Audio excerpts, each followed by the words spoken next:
Welcome back to another episode of Rubyn and Ryan. I'm Ryan. And I'm Rubyn. And this is Rubyn Ryan. And the music plays. Yeah. So this is let's see, is this our first episode since the official end of the high school football season? I think so. Yeah. So we felt it was most appropriate today to talk about the off season and how do we prepare in the off season to give ourselves the best chance for success during the next season. So this actually applies regardless of, I mean, really any age, right? I mean, Yeah. certainly middle school and high school, the things that we're going to talk about, maybe even younger than that. But there are certain universal principles that apply to all positions at all ages, and that's really where we're going to start everybody's off season, right? Because Yeah. there's certain fundamentals, regardless of if you play soccer or football or baseball, a linebacker or receiver or quarterback, doesn't matter. There's certain universals that have to be considered, right? Yeah. So let's jump into that real quick from your perspective. What do you think some of those things are? So coming from a WideOuts perspective, as far as what I should be thinking about in the off season. Yeah. Yeah. I mean, I would say one is just. And I actually was telling a guy this. Just had a session maybe about 30 minutes ago. Just take a second to reflect on the season, reflect on what went well, what didn't go well, and be honest with yourself. I know most guys, you've got exit meetings. You're talking to your position coach, talking to the offensive coordinator, talking to the head coach, and really being honest with yourself, taking the criticism, taking the good things as well too, and taking, maybe a week and maybe journaling and writing down, hey, I did this well, I didn't do this well, I need to get faster, I need to get stronger, or I need to catch the ball better, or I need to block better, or I can run better intermediate routes, whatever it may be. I think it's doing that first because that gives you some sort of data points and I guess feedback to then go into the off season with a plan. Like, all right, I need to make sure, like, this is my priority list. Right, this is second priority. This is third, and then I can go attack it and try to knock off some stuff. So how many priorities should we consider here? Like, are we talking about? Because I agree. I think that you have to do some self scouting first, right? Coaches do that. Players should do that. Yeah. And the best way, like Rubyn said, is don't fool yourself. This isn't, we're not trying to impress anybody here. In fact, right now, what we want to do is be hypercritical.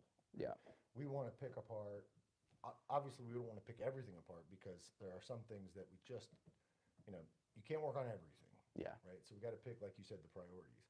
But if we can, I think the idea about meeting with your coach, your position coach, and saying, what things do you think I need to work on?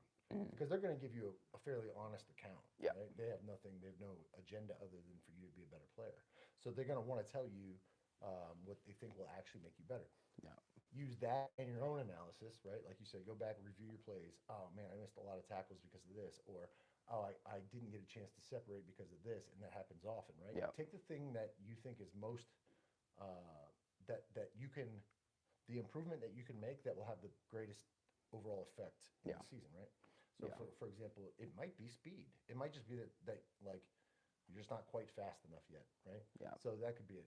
But it also could be something like lateral movement or hands, right? Yeah. Outrunning, but those big type categories, right? And then we can break those down into smaller ones, right? And I would say even too, like, without getting too into the weeds of it, I would say your 3 tasks should cover like 3 focus areas if needed. So physical. So is it strength? Is it weight? Is it size? Is it something in the power category or strength category? Then it would be, or speed for the physical. Sure. And then I think it's skill. So is it something skillful? So let's go through those. Physical could be speed, strength, size, nutrition, flexibility, mobility, even conditioning, all that stuff. Okay. Stuff that you can control physically. Right. So we'll pick, to start out, we want to pick one priority from that category. From that category, yeah. Okay, so the first one's physical. Physical, second one is then I would go skill. skill. So whether it's route running, catching, releases, blocking. Right. Something that's not absolutely tied to your physical. Yeah. Right? In other words, we can work on these techniques regardless of what our physical level is, right? Yeah. Okay. Yeah. So that could be just like first steps and hands and placement, things like that. Okay. Yeah. So how do you work on that? Yeah, so I think it's just one, like you said, figuring out what that is. So like I said, vary yourself. It's catching. It's I want to get 100 catches a day or 1,000 a week, or if it's releases, I need to be working on my footwork. I need to be getting in front of an actual DB and testing and trying things and talking with him. Like, hey, what works versus if you're trying to play inside leverage, like what releases give you trouble. Right. If you're playing outside leverage, what releases give you trouble. And just really trying to, I guess, intertwine that with, I guess, your offensive scheme, timing, getting in with your quarterback, and like trial and error that stuff in the off season. I feel like a lot of guys, they'll do all this stuff, but then you never trial, and you get in the game, all that's for naught. You go back to what you're comfortable with. So it's like work that stuff, and then when you get in the game scenario or a training camp scenario, do it. So that way, once you get into a game, I've done this before. It works. Right. I trust myself doing it. Right. Then it's not, you just did all this training and all this random stuff, and it just. Yeah, there's really to me, there's two parts. I mean, there's a million parts. There are two parts to skill acquisition. There's practicing it perfectly, meaning you probably have to go slow motion at first, right? Yeah. Really pay attention to the specifics and get the technical parts exactly right. Yeah. And then it's trying it out, right? And that's where real growth is, right? Like we do all this work to prepare, but then when you go to apply it in a game situation or in a live situation, you'll find out I wasn't thinking, for example, nobody can ever simulate the change of direction speed when you're reacting as opposed to planning it, right? Yep. And so that might mean that your last step before your break has to be a little farther up the field and outside because your body wasn't already anticipating. Yeah. Right. So, but anyway, the point is we want to work very specifically on very technical aspects, and then we want to go play around with it.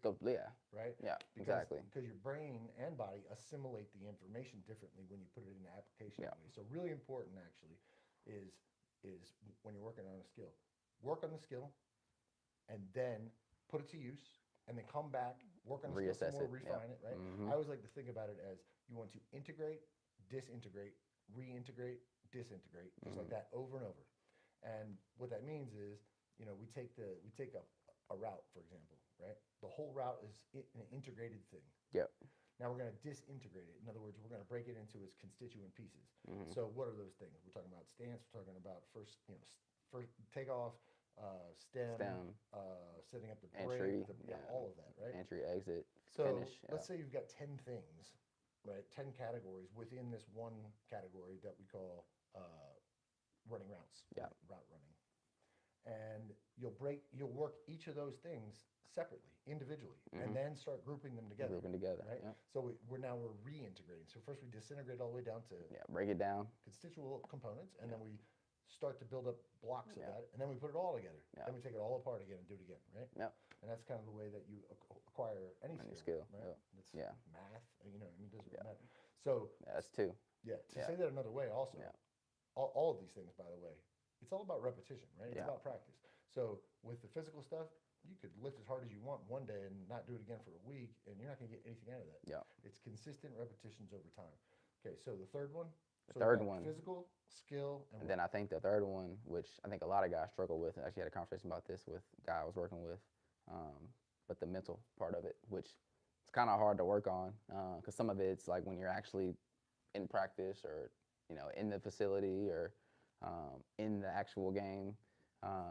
So I think some of that comes from film study. Some of that could come from personal development, just whether you're reading books or listening to podcasts, and just, that's not even sports related or football related, but just getting, added confidence, or just the way you think about stuff. Yeah. Whether I'm a man of faith, I'm reading scripture, whether, that's a part of what you do. I think that's big. So like just being able to control things on a mental side, because football is mental. Yep. I would think there's about a lot of overthinking. Even more as personal. Yeah, kind of personal too. It's mental. Like we could talk about all the things. Film study and all that stuff. But like, hey, look, if you need to replenish your soul, right? Like if you need to start going to church again because you fell off during the season and that's something that really fills you up, or if it's something else, going hunting with your father, or whatever it is, because people tend to want to separate things, right? Like this football, this is school, this is social. Yeah. Life isn't like that, and if it ever was, it certainly isn't now. Right? The whole separation of work and personal life, how? Right? Everyone's working at home now, but same thing with athletes, right? They don't just play football, they play several sports. They're not Yeah. just athletes, they're students. So one of the best things that you can do is get ahead and get caught up, basically get yourself situated in the off season Yeah. academically. So you don't have to worry about it so much in the fall. In the fall. And one Yeah. of the best ways to do that is you go to all your teachers and find out what you need to do to catch To up. catch up, Credit yep. recovery, Yep. if you need to do that, all that. Because I think almost across the board, student athletes have higher grades in their off season than they Then do in in their season. season. So Yeah. so some of these guys, a lot of great players are right on the cusp of academic And eligibility. Yeah. um, and the last thing you want to do during the season is worry about your grades. Yeah. Right. So stay on top of that stuff. Also, let's go back to integrate, right, disintegrate, reintegrate. When it comes to the mental or the personal side, make little buckets for yourself on the personal side. And you can't attack everything at once, but maybe it's learning football, right? Yep. Academic stuff, and then like personal, spiritual, etc. Right? Yep. And as far as for football goes, go back to the basics, right? For example, did anybody really ever take the time to teach you every single thing about the basics that you could use, right? And so like great resources here are coaches, a lot of online videos. I have a course that's just out now. It's called Football Mastery, and that basically takes you back to the very beginning. Here's the field, here's how big it is, etc. And then it takes you step by step all the way up through basically everything that you would need without an actual team to play with, right? And so, if you do a program like that, or you take some time to break down the game into pieces, and then go and study those pieces, right? And then start to, again, integrate and reintegrate and disintegrate, right? So I think for the mental side of it, a lot of it is, again, breaking down all of the components of your personal life, or non-physical, non-skill life. And then understanding what are the building blocks of each of those. Right? So, like, can you think of another one in the personal side? I'm sure, like relationships. Yeah, I would say relationships. I think another one that I was talking to one of my guys about was like just not taking, like when you're in football, like not taking coaching or the way things are going in the season, don't take it personal. Right. Which is tough because like you're invested, you're putting all this time in, but at the end of the day, like the coaches, they want to win. They're gonna do whatever it takes to win, whether that's playing you or not playing you, or getting on you and then you get on you, or trying to get you to play better, or whatever it may be. And just being able to like not take that stuff personal, because it's hard, but like you just can't. Look, here's what I always say: take it personal if you want. Yeah. Fine.